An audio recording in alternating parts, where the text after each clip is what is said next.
Wolt as a company has always operated in a little bit of a cockroach mode. You don't spend money like crazy. We just stayed focused on the customers. This is like our merchants, courier partners, and consumers. The period that you joined Wolt was one of the very important parts of the company's history. A month after I joined, we got acquired by DoorDash. 2021 was still like venture capital was flowing. 2021 September, back end of COVID. Sure, there were lockdowns and stuff like that. Wolt really focused on the basics, which is get a great selection, give a great customer experience in terms of deliveries, keep it sustainable, keep it affordable. The three-sided marketplace is hard enough to run as it is, but you sign up for that because and that's what will sustain your platform over the long run. Having that mindset, I think is key.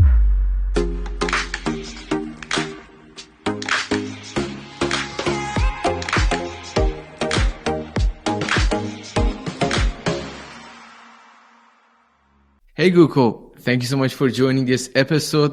I'm interested to talk with you mostly about Wolt today. Can you a little bit introduce yourself? How did you get into the product management role? Hey Amir, thanks so much for having me. It's a pleasure, and thank you so much for reaching out a couple of weeks ago, and here we are finally. I'm Gokul. I'm the head of product at Wolt for a 0 to 1 product right now, and I have been at Wolt for about 3 years, based in Berlin. Total of about 10, 12 years in the technology industry. Started off as a founder, right back in college in India, and sort of ran the company, which was a B2B, B2C news tech startup, and built a bunch of products, then got bored. Didn't even know that I was doing product management per se, but founders technically do that. Then wanted to do product management at scale, found out about this, sort of role, function, was really excited by it. And I moved to this company called Gojek, which is a Southeast Asian sort of giant based in Indonesia. They started off with ride hailing, which is like motorcycle hailing, and then moved into food delivery, and then moved into payments, right? So they're like they run like 1.2% of Indonesia's GDP, if I remember correctly, and was there for a couple of years before deciding to move to Berlin with my family, and that's how Wolt happened. And I was in the courier and delivery experience team. Started off as a product lead, then grew to head of product position, and now I'm in a sort of a different sort of white canvas space within Wolt. Yeah, it's very interesting. The period that you joined Wolt was, I believe, one of the very important parts of the company's history. I want to go back in time. It was around, I think, 2021, 2022. And right. We were still in the pandemic. And pandemic really pushed companies like Wolt, Uber Eats, expanding super fast within the European Union. It was like this product was built for this moment. So when you just joined the company, how was the company? How did it look like? Yeah, I think like we were still in the throes of the pandemic, so there was obvious like growth, and 2021 was still like venture capital was flowing like anything. More interestingly for Wolt, a month after I joined, we got acquired by DoorDash. So like that was like a pivotal moment as well. But very quickly, everything that was a tailwind became a headwind after the Russia-Ukraine war started, and sort of interest rates started going up and all of this kind of stuff. So I joined sort of maybe at a very good time, but have seen also like a difficult time, which was like 2022 and early 2023 before things started really looking up. And just going back to that moment of time, do you think what were the challenges Wolt as a company was facing? What were the strategy in that particular period of time? Because we were still in the period that we had lockdowns. Yeah. So I think Wolt as a company has always operated in a little bit of a cockroach mode, and in the sense that you don't spend money like crazy. You don't do random things just because everyone else is doing it. Like that's one of the things I really like about Wolt. And we just stayed focused on the customers. This is like our merchants, courier partners, and consumers. And we said like, how are we gonna get through this period and make sure that we can survive that pretty much intact? And sort of start growing after this period is over. So this is going to be a tough period. So there's a great period that happened. We are in the tail end of the tailwind. And now what? Right. So a lot of the focus was on, hey, how do we continue to grow sustainably? How do we continue to sort of keep the basics in mind? Mickey, the CEO, like recently in some internal meeting also like used a very nice analogy to describe this. You can have your desserts, but you have to eat the vegetables first. So that was a period of us eating vegetables. And when you were during the COVID period, that was the vegetable. So COVID, yeah. So I joined at the fag end of COVID, to be honest, like 2021, September. Sure, there were lockdowns and stuff like that, but it was more sort of getting back to normalcy. So it was more about, hey, the good times are probably going to come to an end soon. How do we survive the bad times, which are definitely going to come, while remaining steadfast on our mission? Like that was the focus of the company at the time. And how did the company still continue growing after the lockdown was over? Yeah, so like the company made a bunch of interesting choices, like our focus on groceries, and consumer behavior had also shifted a little bit during the lockdowns. People got more attuned to like ordering in and like paying delivery fees and all of that kind of stuff. So some of the COVID behavior sustained even after COVID. And we just focused on the basics. Get a massive selection for consumers with a great delivery experience, great support experience, build this entire model in a way that's sustainable economically, and keep this mantra in mind as you scale up. We focused on the countries that are growing. We also made sure that in the countries where we were stable, like say Finland, Israel, all of that, we didn't lose sight of the basics. And all of this kind of stuff basically said, okay, now you can, now you're a good company, you're growing pretty well and all of this kind of stuff. And also, I think I don't have access to like all the decisions, but in a way, going into the Ukraine war, for example, not having to worry about the next fundraise, like having the might of DoorDash behind the company and the balance sheet and all that kind of stuff, obviously was a great help, because like you're not optimizing for the short term, you can very well play for the long term. So you just said it very interesting that Wolt decided to enter different markets, and sometimes we see that in startups it goes two ways. One, they enter a new market and they absolutely fail. But here it wasn't the case. I also see that a lot of my friends are now more interested to just order their groceries through Wolt rather than going to like a shopping mall and doing that. So how this decision just was made? What happened? What were the risks? And how did you implement that? Yeah. To be like fully honest, so like I joined after retail sort of started being a thing, but I can like attest to some of the decision making basics that remain true. If you remember, Wolt was probably one of the very few companies that did not do 10-minute groceries. That's so interesting when you think about 2021 as a space and like everyone is doing 10-minute groceries and you're not. That I think talks to how sort of Wolt approaches the decision making, which is, hey, are we doing right by the customer? Are we like generating convenience, but are we generating convenience in a sustainable and efficient way? And are we sort of going adjacent to our existing use cases and whatnot, instead of thinking of pie in the sky ideas like that? That makes no sense. So Wolt really focused on the basics, which is get a great selection, give a great customer experience in terms of deliveries, keep it sustainable, keep it affordable, and your growth will follow. So you take as few decisions as possible, and you build a playbook that you can replicate across say countries, adapting to local context and stuff. And I think that's what worked really well for Wolt. How do you adapt to a country? Because for example, you could enter German market, and if you want to enter grocery shops, especially, you want to enter another European country, maybe there's just different legislation. Also, the behavior of the user could be also different.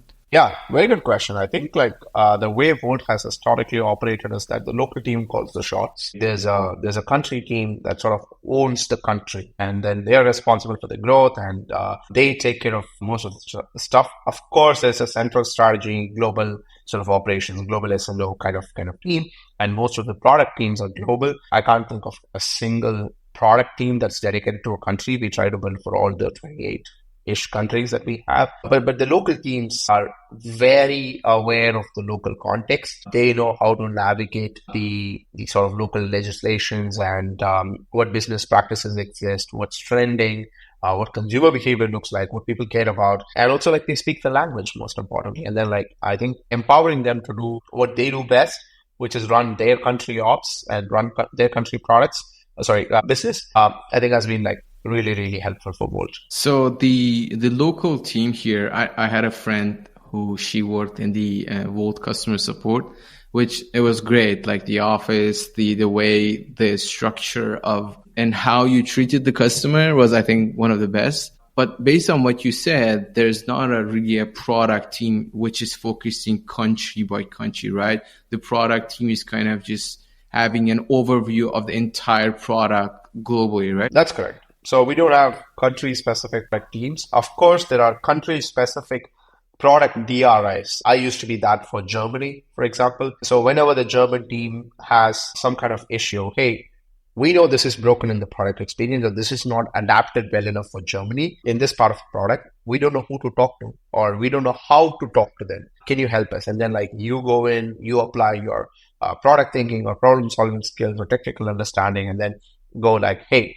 the team needs this. This is the local business context. Can you help them solve it this way? Maybe this does make sense. And so there are product DRIs, directly responsible individuals for each country, but you don't have like a country-specific product team. Makes sense. And do you think now that also Wolt entered retail for quite a long time, do you think are we going toward an era that almost every startup is trying to become like a super product or super app? I mean, there have been very few successful super apps in the world. You know, there's been WeChat. I used to work for Gojek. Gojek was the closest. But I think Wolt is definitely playing the long game. And I think like, sure, if there's a super app, can Wolt be it? I don't know. I hope and dream that it could be. Do you think what are the next steps for Wolt? What is the focus of the company? I think there's just like so much uncovered territory even within these sort of spaces like food delivery, retail. We're probably like a really, really, really small player just in these markets, and then just growing within this, serving customers in as many ways as possible in as many categories. I think that's going to remain the core focus of the company, at least for the foreseeable future. I think what I really like about Wolt is also one of those companies with multiple products. So you have one product for the consumers, one for the businesses, one for the couriers, and maybe probably some external products as well, especially if you're in the retail and you have your own inventory as well. How do you keep maintaining the quality and making sure each of these different stakeholders are satisfied with the product? Yeah, it's a really, really difficult balance, and the nature of it, the fundamental nature of the product is that someone's going to be like dissatisfied. We try to put the customer, which is the consumer first. But we try to think of all segments of our users, like be it merchants or couriers or consumers, as our customers. Like I used to work at the courier side, and my job was literally to advocate things that treated couriers as customers. Hey, if you are building something where these people are the customer, how do you make sure that they go away or they stay happy with the platform? Like this kind of stuff. I think it's a big mindset, that sort of needs to come from the very top. I remember like there was a feature that got launched which was not super courier friendly, but we were trying to like make the efficiency of the platform better. We didn't do anything wrong. It was just it added a little bit of friction for couriers to do something, right? And this got flagged all the way at the CEO level, where he said like, this is not something that we should do for our couriers, even if it means better efficiency for us. Like this is not very courier centric. Right? I think taking that lens is the only way you will be like, so it's a three-sided marketplace is hard enough to run as is. And if you apply this, like, I'm going to treat all of these parties as my customer, and I'm going to make sure that they have like a phenomenal experience. you're making a difficult job much more difficult. But you sign up for that because that's the right thing to do. And that's what will sustain your platform over the long run. And having that mindset, I think is key. Just try to breaking down. Well, couriers are also an extremely important part of your entire product. If they don't deliver your products or the food on time, the best way, and especially heated, I think the customers are going to get super angry and they will come at you with all the 1 stars. Absolutely. And I think it's very important to remember that it's a very competitive market, which means and couriers are not employees, right? Like they are independent contractors in like 99% of the cases. And the reality is that they could go be with some other platform tomorrow, and who has the couriers in the selection can get the customers. So it's just like good business to treat your courier partners and business partners or merchant partners really well. You worked on the Courier loyalty program. Can you explain a little bit about it? Yeah, sure. So I think it's probably one of the most difficult initiatives that I've worked on in my life. Not because the product itself was very complex, but because the nature of how it came to be and how it can exist in a world where we have to be very compliant in terms of labor laws, how governments see independent contractors and stuff like that, and sort of striking a balance between this is right for the platform, this is right for couriers, this is what is super compliant. We are a model compliant citizen, and we want to remain that way. And sort of striking this balance was super difficult. So the fundamental thesis was that, hey, we know that there are a lot of couriers who are on the platform for a very long time. And because of the very nature, they tend to know the platforms in and outs really well. Someone was delivered to a locality in Berlin 200 times, obviously knows it much better than someone who was delivered just 10 times. So how do you sort of retain the best couriers on the platform, sort of giving them over and above what a regular courier would get?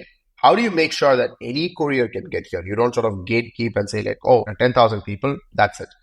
And how do you sort of make sure that you keep this sort of very, very compliant with whatever laws exist? And you do this only in markets where, it's actually possible to do this in a compliant way. In other markets, you choose not to do it. So this was the backbone of the loyalty program, and it's now scaling to more markets because we have figured out that compliance sweet spot and the economic model of it and what makes sense for couriers. So you'll probably see this more and more in more and more European countries as well, hopefully. When we started out in Japan, we said hey, you're a courier. What do you care about? You want more tasks on the platform. You want more money. You want better net income at the end of the net payout at the end of the month or end of the payout cycle, whatever. And the ways I can do this for you is hey, I can either pay you more, or I could use my economies of scale to sort of get you better deals on fuel or bike repairs and stuff like that, and make sure that whatever you are spending money on, you get a sweeter deal. Therefore, you end up having more money in your pocket at the end of the month. And so this becomes a airline frequent flyer program. You're play to keep the status and sort of perpetuate it every month or every 3 months or whatever the local model dictates. But again, what you qualify based on also depends very much on the local market and what the local regulations look like. So, but most of it is tied to hey, do 30 deliveries or 100 deliveries or 200 deliveries. And again, locally determined number, and you get a gold status or a platinum status or whatever that is. And because you're in the status, you get ABC benefits. In order for you to keep these benefits, you have to qualify the next month, which means you have to do 300 or 10 or 20 or 300 more deliveries in this upcoming qualifying period. So that's the premise of the product. It was, I think, couriers loved it. We saw a bunch of people aspiring to the higher tiers, which is what we want. And we also saw that the people in the higher tiers end up making more money than the normal guys, which is also what we want. When was this rollout? It's a very complex rollout. So the product itself has been in beta for about a year. It's being more aggressively rolled out over the past 2 to 3 months. And I think you'll see more rollouts happening on this in the next 6 months or so. So you use the mechanics of product gamification to bring back the couriers, right? Yeah, so I'm very cautious of using the word gamification because I think it's been like so abused by many products. But yes, in essence, that's what it is. Like, so you're doing something that's core to why you're on the platform. And I'm sort of converting that into a game and saying that the more of it this you do, the better you will get at it and also the better outcomes you have. And it's a very simple game loop, but it's also like, because of its simplicity, it's very powerful. I think one of the challenges, again, Wolt faces is during summertime, a lot of these people, everyone wants to become a courier, especially also students. But then when the weather gets colder, rainy weather, and then snow, a lot of them stay home. So then this program, that's where it comes to play actually, right? To bring back those users and kind of incentivize them with different, I think, mechanism, as you said. It could be some deals, or it could be like more money that they can make to kind of balance out throughout the year that you have all like the proper number of couriers, right? Yeah. And the right type of couriers. Like, you want people who have sustainable platform for quite a long time. You don't want like, you know, obviously this is a very seasonal business, especially in Europe, like you pointed out. And I think like maintaining like the right levels of supply is a big challenge. And we hope, we don't know yet, but we hope that this sort of helps with that. But when is like the peak of people ordering foods? Because when I think about it, summertime is also a peak in a way, but at the same time, I feel like maybe during the cold weather, rainy weather, more people tend to not go outside and eat. Yeah, I think it very much depends on the market and what the local weather conditions and the local cultures of the market dictate. But typically, if it's too cold, people are going to order and eat. Like that's what my understanding is. So more people will order during the cold weather, and then you have less couriers. So that's kind of a big challenge, right? Typically, exactly. That's one of the reasons why doing this in Europe is like playing at hard mode already. And have you now measured if the program is actually working and people are just loving it? Yeah, so I think like we have some early indicators to tell that it's doing pretty well, but any program of this sort is like a multi-month sort of, or even like multi-cycle, multi-season analysis. Like it's too early to say. It's like a 3-year, 5-year bet, I'd say. But the early indicators, do people love this? Are people aspiring to being more sort of top tier? Do we see better activity? Do we see like that kind of input metrics? I think it's showing up pretty well. I know another product called Foodora. You also know about it. I know that they have quite a brutal gamification plan. And I was just talking to a courier guy, and he was telling me that if I deliver the food 1 minute late because the customer actually put the wrong address, the platform will give me a fine. And the fine is next time that I want to pick the shifts, it's not like Wolt. I think the Wolt is, the way Wolt works is they can decide whenever they want to work. But the way Foodora works is they have to kind of a week prior to that choose a time that I will work on Monday, this period, that period, right? And he told me that if I deliver a bit late or have a delay, I will lose my points, which is extremely difficult to get those points from the first place. So yes. He told me that he earns more on Foodora, but it's so much more stressful. Yeah. So I think like it goes back to, how do you see your couriers? Are they your customers, or are you trying to extract the most out of them? Like I think, like I said, it's a mindset of that has to come from the very top of, hey, I'm gonna care a lot about my couriers as customers, and I'm gonna do right by them. And we are going to be like transparent with them. We haven't always gotten it right, to be very, very clear. I don't think anyone can get this right all the time. But I'd say that one of the reasons why I love working at Wolt is because this mindset exists. For example, like there's not even a concept of clawing back points that you've already gotten. just to put that in perspective. The example that you gave is like, hey, I have a fine where they claw back some of the points that I got. That concept doesn't even exist in the Courier loyalty program here. I'm absolutely aware of the difference. Like when I reach out to Wolt customer support, when I say, okay, my food was late or this was a problem, they're like usually, "Oh, I'm sorry about it. Here's like, I don't know, 10 euro refund or coupon for next time." And I reach out to Fodora, they're like, I'm sorry.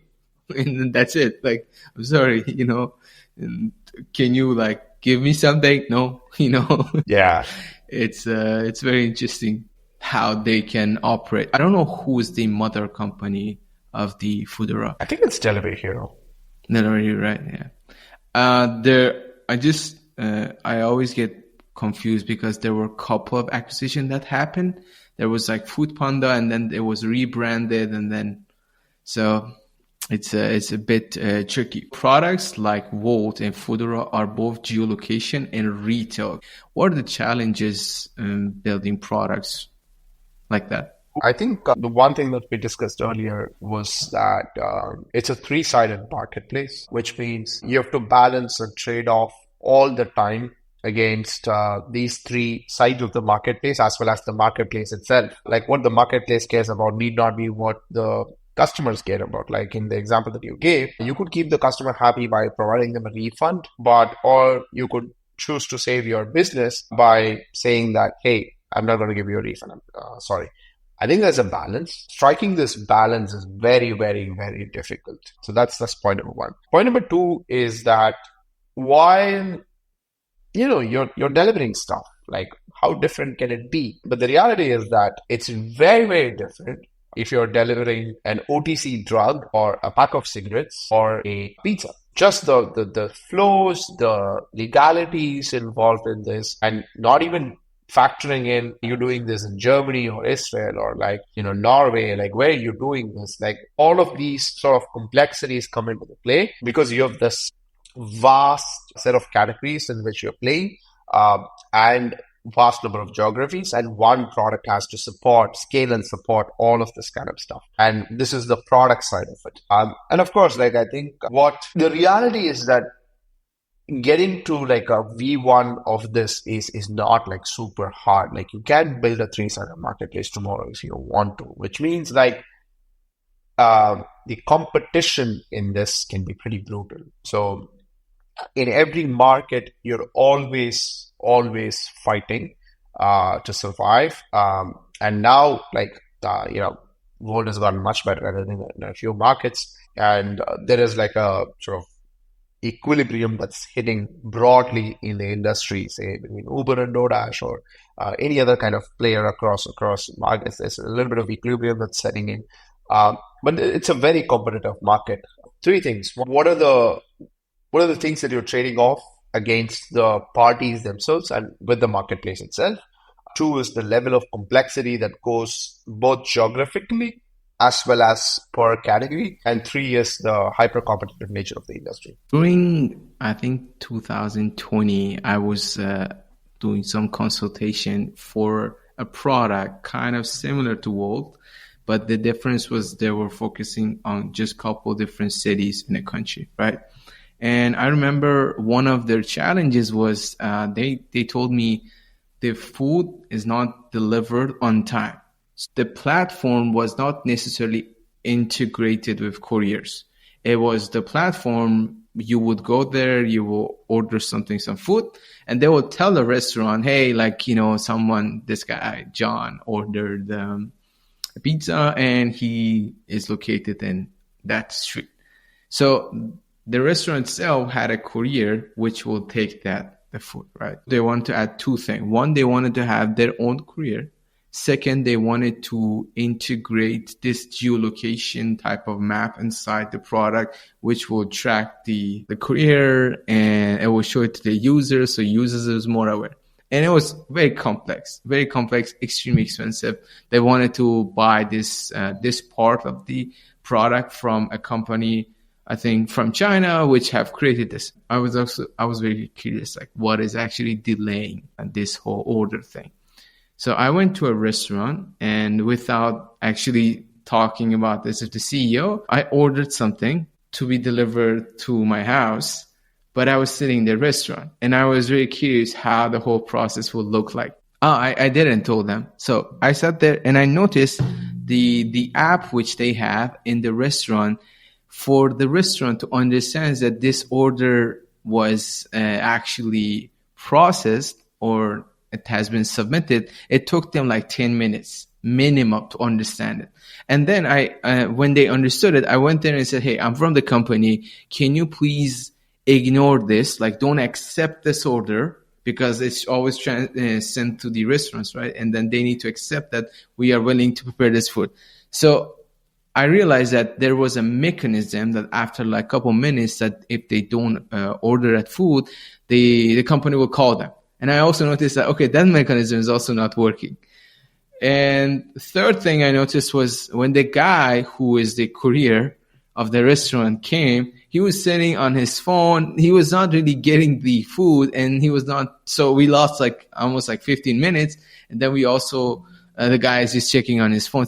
So there was no pressure or no incentive that it doesn't matter when I will deliver.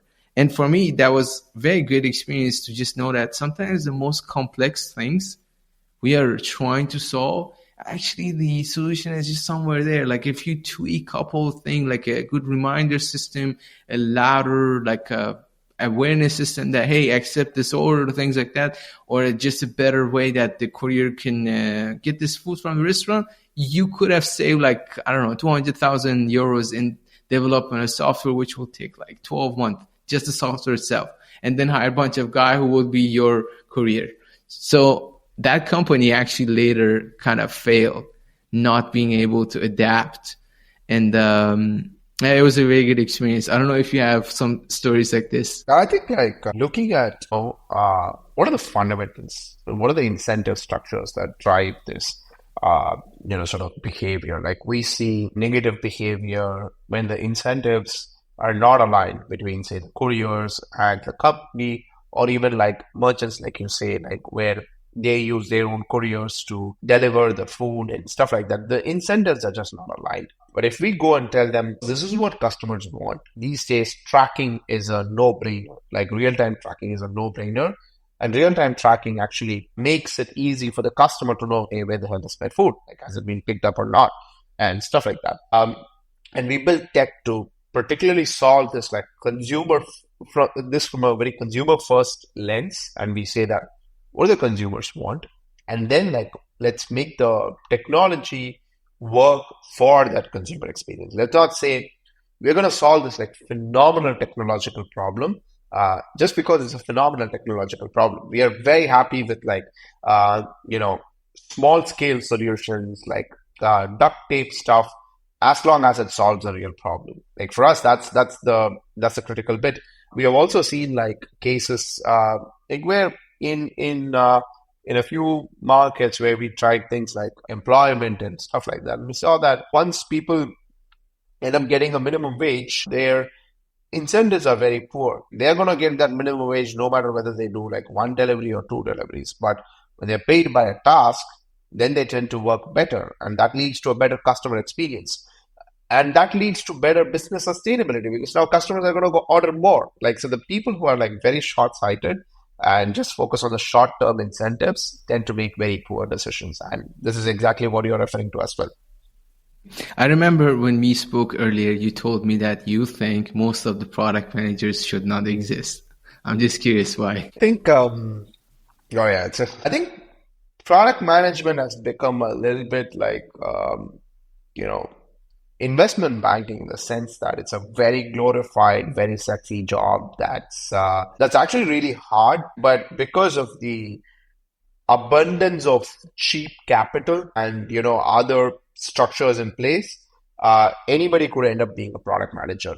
That was say 2012 to 2022, 23, and so you had this like huge rise in the number of PMs that existed, who were not great at, say, technology, in the sense that they couldn't build stuff on their own, or they couldn't understand what went into building stuff, or they were not great at, things like user experience, building user first stuff and all of that. They were just like thinking about like micro flows and sort of thinking very nth order ramifications of the product that they're building. And they lack big picture business thinking, right? So what you ended up with was a bunch of people who are either Jira ticket pushers, the worst category of product managers that exist, or people who are very, very focused on like really short-term impact, really, really short-term metric moving. This is either their KPI or a P&L line item or whatever, or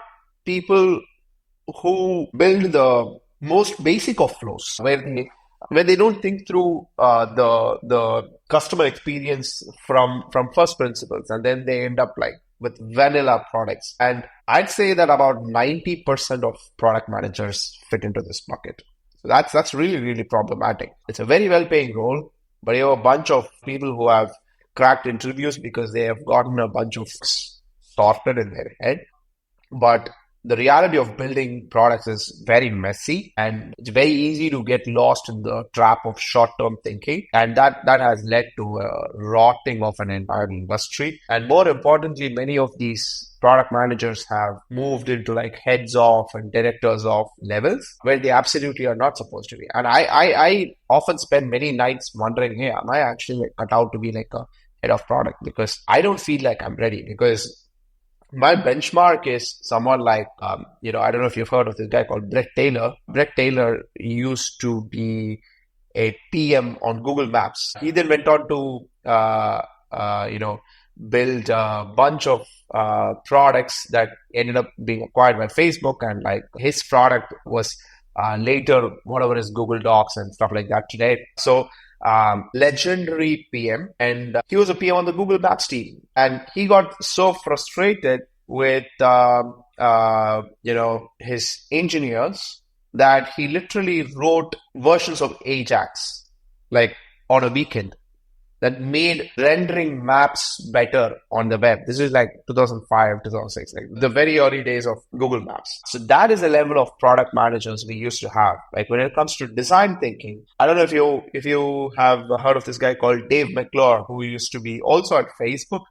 And then he built this company called Path. And the level of detailing in that product is mind-blowing. The product died. It didn't succeed. Path was a social network that limited the number of friends you could have to 150 people. And they used to have this like marketplace thing. So I very vividly remember this interaction. They used to have a marketplace thing, right? So where you could like buy stickers and stuff. And when you opened this page, what would happen is it would show you like a storefront with a bunch of stickers and their prices, like as if it were in a shop of a window. And first of all, that's very beautiful in and of itself.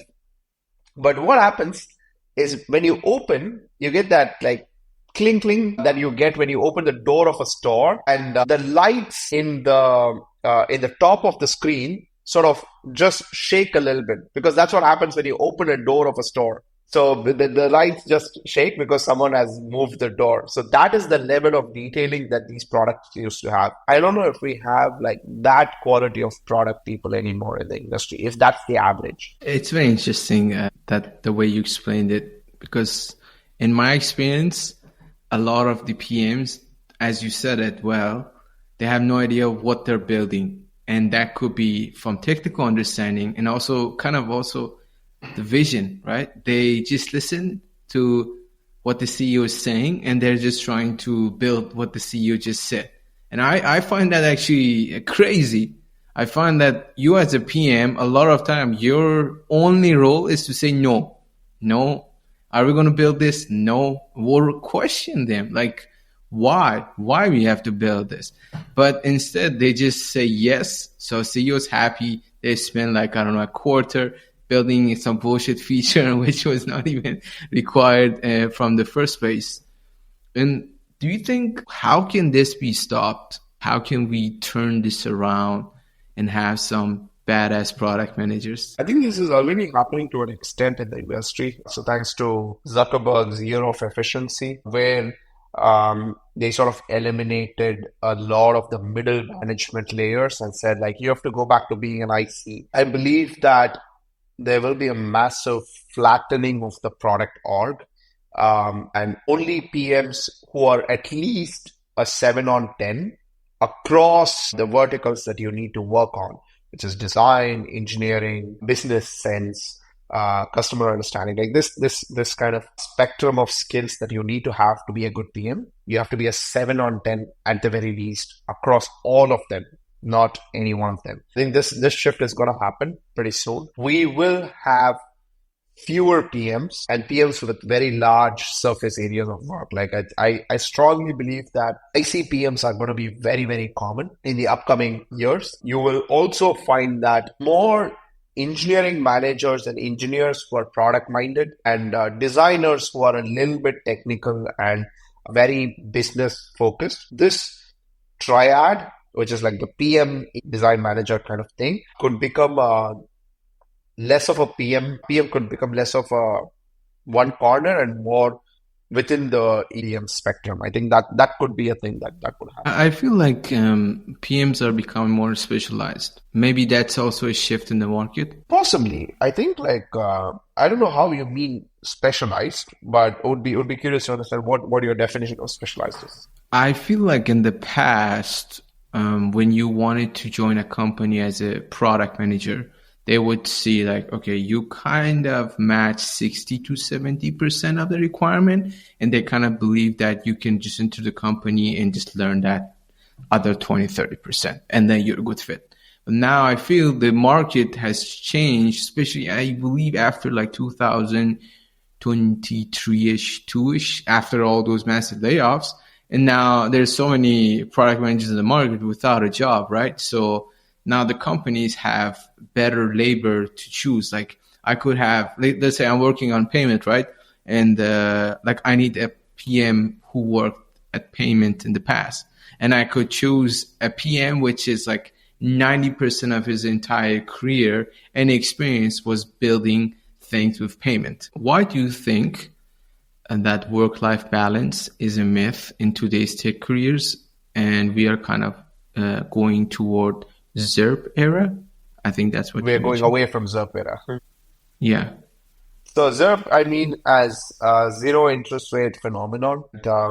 To be clear, I think work-life balance is very important, but I think we have misunderstood work-life balance pretty badly. Work-life balance is not my job ends at 5 p.m. and I'm gonna be out of the office. I'm gonna punch out of the office at PM. I think work-life balance is being really, really good at your job so that you can zoom in and zoom out whenever needed.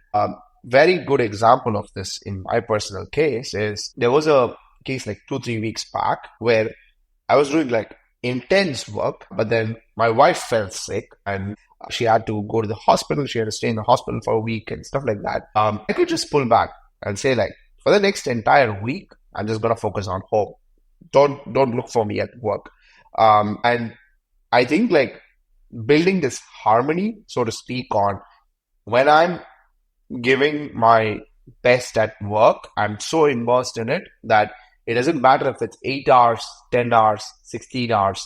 But at the same time, when I'm sort of not working, that I'm focusing on life, I'm completely zoomed into life, not like, for lack of a better word, half-assing it. Like I think, especially 2013 to 2023, the era of cheap venture capital money, like a lot of this, work only 6 hours per day and then you're sorted nonsense. I think that's going to go away. What people are increasingly realizing is that it's incredibly hard to do good work if you're not working exceptionally hard. But that is not to say that you can't have a life if you have like intense work habits. Your job is to build like, I often give this example of proteins and enzymes. Proteins bind to enzymes, but they find a fit that works for this specific protein. Like the folding has to match exactly what the other side is looking for. And work-life balance in our current generation or whatever, there's a very cookie cutter approach to saying that this is what work-life balance means. I think that's going to go away. I think that should go away. You should have intense periods of work. You should have intense periods of life. You should figure out a way to make these two work. And that's the only way, at least as far as I understand, to do great work. I think those people who understand that are going to be that top 10%. Because Hopefully. From what I see of the new generation, not to just shit on them, but they're really much into the type of work-life balance which the company is providing, not them maintaining it and creating it. As you said it, like, do your job so good that when the time is kind of not the right time, you can like let the work go, not focus on it, but you're just so much ahead of the work, right? You can focus on your life. But for them, what I see is there's just this expectation that the company should give me a certain amount of task, which I can only do from to 9 to 5. I'm a big fan of believing in, is it Parkinson's law? Yeah, Parkinson's law, which says work will expand to fit the time that you have allotted to it. That's principle number one. And then there's something called Hofstadter's law, which says work is always going to take longer than you planned for it, even if you take into account Hofstadter's law. So, which means like you're not going to win either way. You can be very ambitious, but you know that it's going to spill over. So I used to be a very poor manager of this conundrum, where I'd beat myself up if I didn't like do my weekly to-dos really well and stuff like that. What I've realized is that focusing on the most important stuff, carving out time to making sure that you're able to work on this stuff, while also balancing and recognizing that you have a very active life outside of work. I think that mindset shift has been like very, very helpful. That's point number one. Point number two is that if you want to understand this whole being too rigorous on being very cookie cutter about work-life balance can be very problematic. You don't need to look much farther than Germany or some of the ailing European economies. I have this debate with my friends who look upon the EU as a model for life, where they say, oh, you don't have to work beyond 3 p.m. You don't have to like you can take vacations for like 6 weeks, 8 weeks, 10 weeks. I think that model is great. I think that is, to be very, very clear, I think the fact that you're not hustling all your life is great. But at the same time, what people are missing is that the reason these social benefits or like the, sort of cushions exist is because there was an economic engine that was running, that was keeping these benefits going. But now people are not working hard enough anymore, and therefore that is going away. And people are caught between a rock and a hard place right now. Nobody wants to work beyond 5 p.m., but there's no way you're going to generate the economic engine or trigger rekindle the economic engine without working, a bit extreme by today's definitions. And without that economic engine, you're not going to have the social benefits that you enjoy so much. Yeah, just a quote came to my mind. Hard time creates strong men. Strong men creates easy time. Easy time creates weak men. And weak men creates hard times. I also think that we are in that period that those strong men created this easy time. And now people are looking at that easy time. They think it's very much sustainable, but it's not going to be. We're slowly getting into the end of the episode. Is there something that you would like to share with the listeners? I think be the top 0.1% of whatever you choose to do. And you will find that a great life can follow. As long as you're mindful about it. There's a Greek mythology that talks about Icarus who flew too close to the sun.